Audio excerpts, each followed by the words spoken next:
Welcome back. Now, I want to talk about PCI DSS. Now, when we say PCI DSS, what do we mean? We are saying that payment card industry data security standards.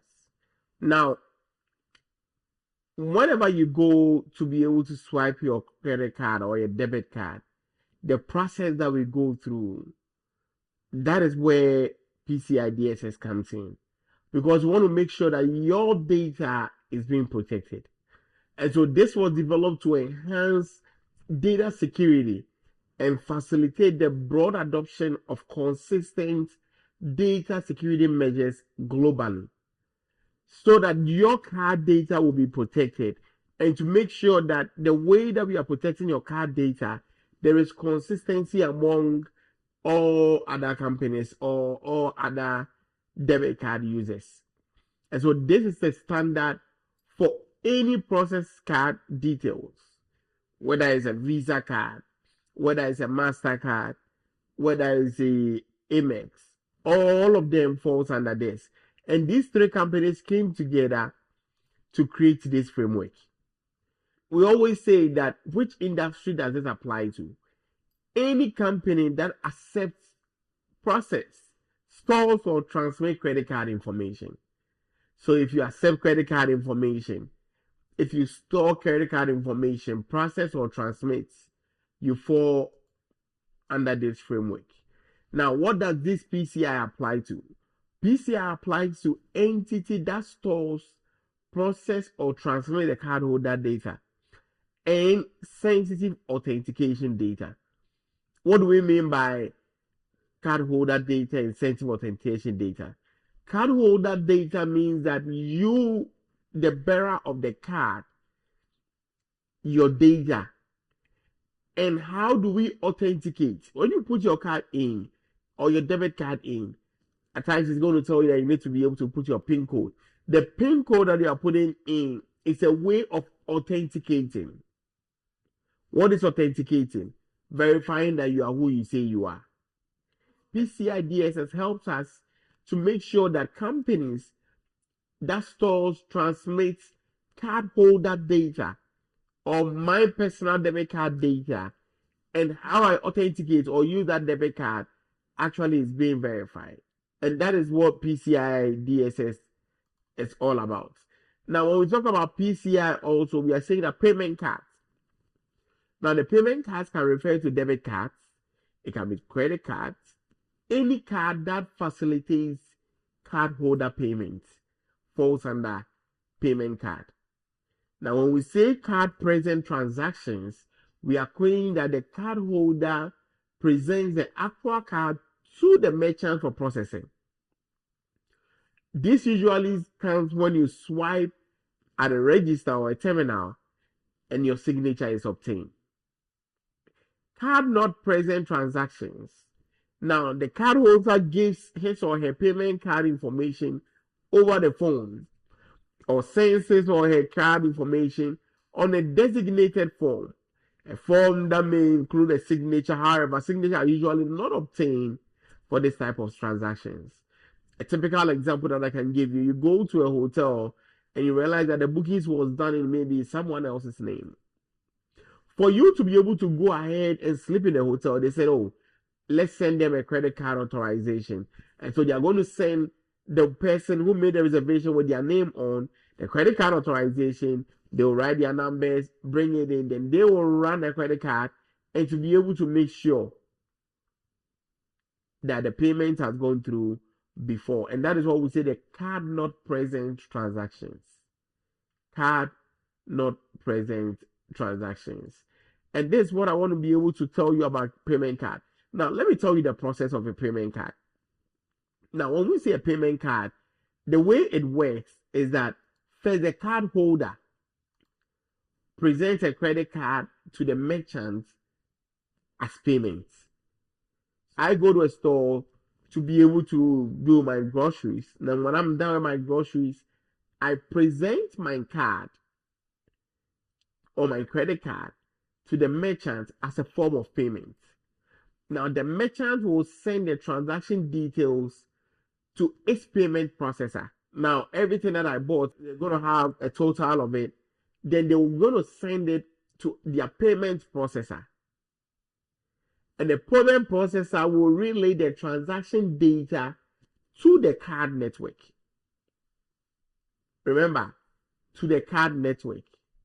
Now, the card network now sends an authorization request to the bank that is issuing it. It says that the issuing bank, that is the company that is actually going to do the payments.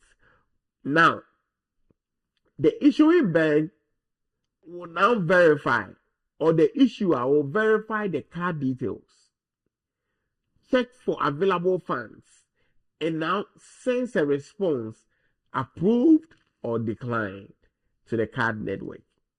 So if I have $700 in my account, I want to buy a TV and the TV is $1,200, then I'll get a decline message from my issuing bank. The issuing bank is the bank of the card holder. Now, the credit card network sends the issuer's response to the merchant's payment processor. And that credit card network could be the Amex, Visa card, MasterCard, and that group. Then the payment response will relay the issuer's response to the merchant and say that, hey, Emmanuel doesn't have enough money in his account, he cannot pay for the amount, and so we decline the transaction. And the merchant will now complete the transaction or cancel the transaction. I hope this makes sense to you. So from the card holder all the way to the merchant, then it will come back to the card holder once again. Now, that is the initiation of transaction, or that is the payment card process. And so whenever you go in there, you need to be able to be aware of this so that you are protecting your card information. Now, whenever you go, the first thing is the initiation of transaction. Now, this process begins when the card holder data or the card holder initiates an online transaction. Now, when they are initiating the transaction, they are providing credit card details on the merchant's website. The information typically includes the card number, your expiration number, your CVV code, and also the cardholder's name. And that is the initiation of transaction. Now, for PCI DSS, we want to be able to encrypt the data, or we want to be able to turn the data into a form that is not recognizable. So what we say is that data encryption. Now, to ensure data security, the merchants now will encrypt the cardholder's information using what we call SSL, or Secure Socket Layer, or TLS, Transport Layer Security. Now, the encrypted data is then transmitted to the acquiring bank, which acts as the intermediary between the merchant and the payment network. And when that is done, now the transaction routine,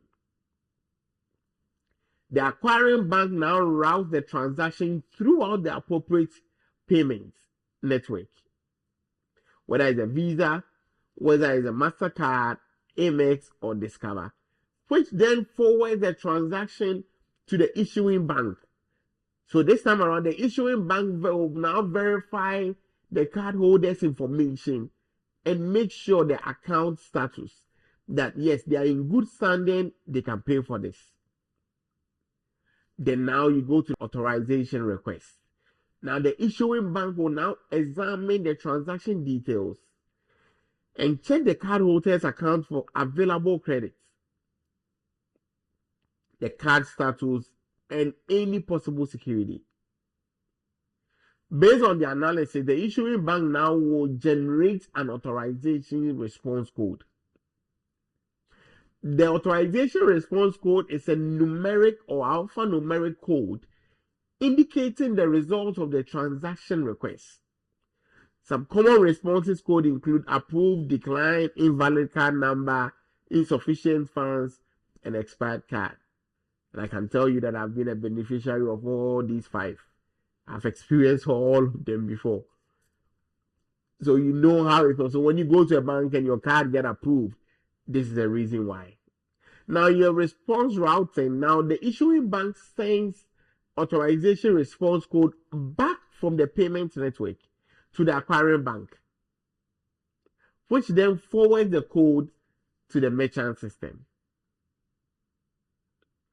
Then now the merchant needs to be able to take a certain action.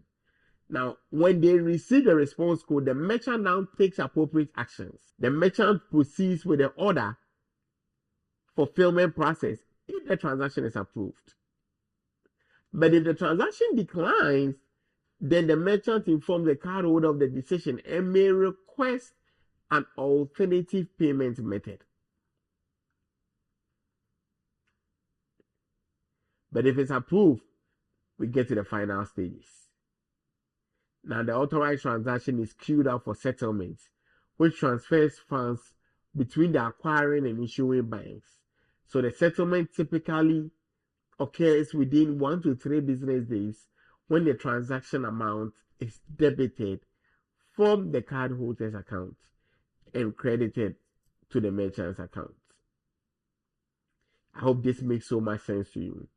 Now, to run it up, every organization or every company, based on the number of transactions that you do, that is how PCI actually rates you. So if you are accepting a minimum of 6 million card transactions, you're on level 1. 1.5 to 6 million, you're on level 2. 20K to 1.5 million, you're on level 3. Less than 20K, you are on level 4. And these are the various levels that you can fall yourself in based on the number of transactions that you are doing. And so now payment card industry, or PCI DSS, is a set of security standards that will help you to protect any payment card data against theft and fraud. Being in compliance with PCI DSS is mandatory for every organization that accepts payment card from major card brands such as Visa, MasterCard, or Amex. And so to ensure this, they have 7 major payment and 14 requirements that you need to be able to meet. If you want to know more about it, look up for our class on PCI DSS, and I go in depth into all the controls and how you go about the implementation for all the controls. Thank you.